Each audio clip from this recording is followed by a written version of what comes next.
Radio escuchas de la República desde Cuernavaca, Morelos, les saluda su amigo y servidor Teodoro Retería Arroyave con el comentario a tiempo que se titula, al igual que China, Cuba, México, Brasil, Chile, Noruega y Venezuela comprometidos por la paz.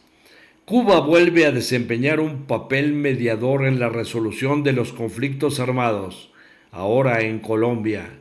Así lo resalta la plataforma periodistasenespañol.com.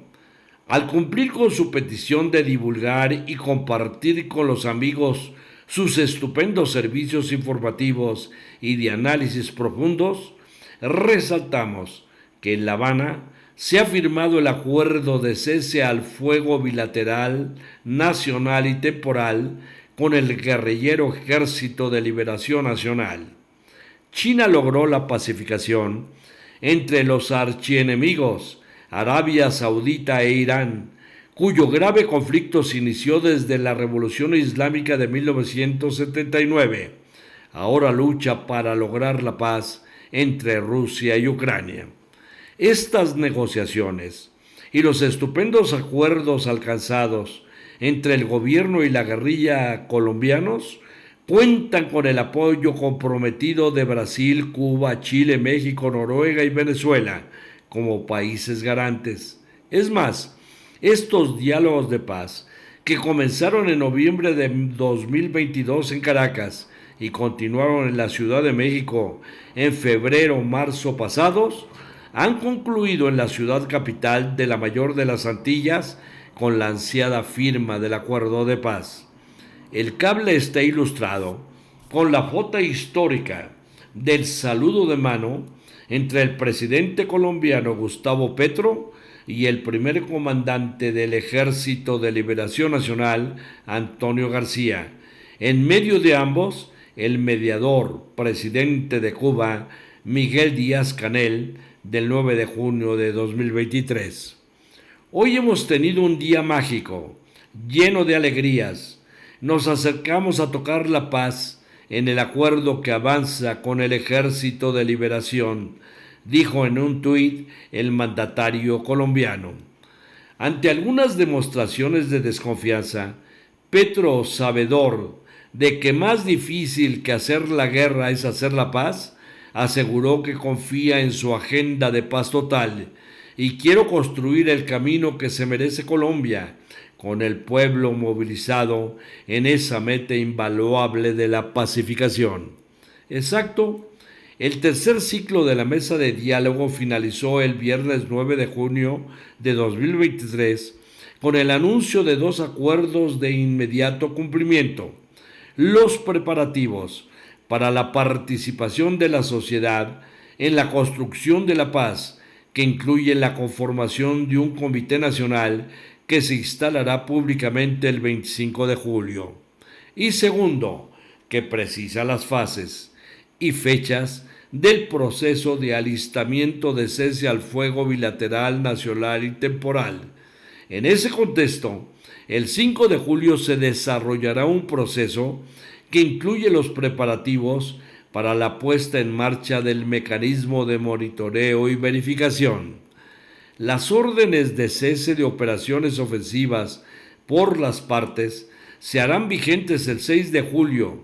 El 10 del mismo mes se prevé una reunión plenaria y presencial de la Mesa de Diálogo de Paz para aprobar los protocolos elaborados y a partir del 3 de agosto comienza a contar los 180 días de la vigencia del cese al fuego.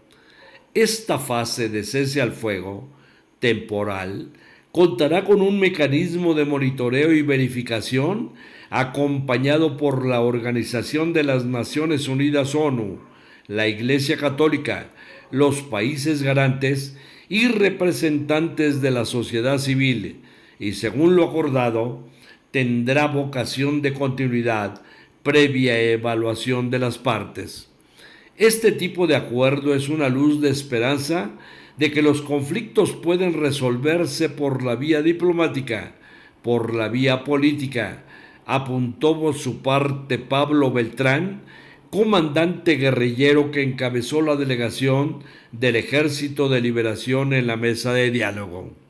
El cuarto ciclo de conversaciones sesionará en Venezuela entre el 14 de agosto y el 4 de septiembre, en el cual, entre otros temas, se hará un balance del cumplimiento de los acuerdos suscritos. El énfasis en la participación social es tan importante como la tregua para resolver los problemas de un país como Colombia, donde apenas el 1% de la población es dueña del 81% del territorio, diríamos, orígenes del conflicto armado. De ahí que entre los objetivos de lo convenido figura generar las condiciones necesarias para que la población civil, los liderazgos sociales, los pueblos étnicos, las mujeres, los defensores de derechos humanos ejerzan sus derechos con libertad en sus propios territorios. Este punto puede resultar clave a la hora de dialogar bajo la presidencia de Petro, para quien con voluntad políticas de redistribución y un programa de justicia es posible una Colombia más igualitaria y con más oportunidades para todos y todas. Recordemos, la capital cubana fue también sede de las conversaciones de paz de casi 4 años entre el gobierno de Juan Manuel Santos 2010-2018 y las Fuerzas Armadas Revolucionarias de Colombia, FARC, que culminaron con un acuerdo refrendado en un plebiscito en octubre de 2016. En el pasado, también acogió varios intentos negociadores del Ejército de Liberación, que no fructificaron. El más reciente comenzó en 2017 en Ecuador, país que en abril de 2018 renunció a su papel de garante de las negociaciones. Este proceso fue trasladado entonces a La Habana, donde fueron suspendidas por el antecesor de Petro, Iván Duque, 2018-2022, tras un atentado suicida perpetrado en Bogotá por un miembro del Ejército de Liberación. Cuba rechazó una demanda de Duque de extraditar a la comandancia guerrillera y el costo no se hizo esperar. 9 días antes de abandonar la Casa Blanca, el inefable Donald Trump, 2017-2021, reinstauró la calificación de Cuba como Estado patrocinador del terrorismo el 12 de enero de 2021.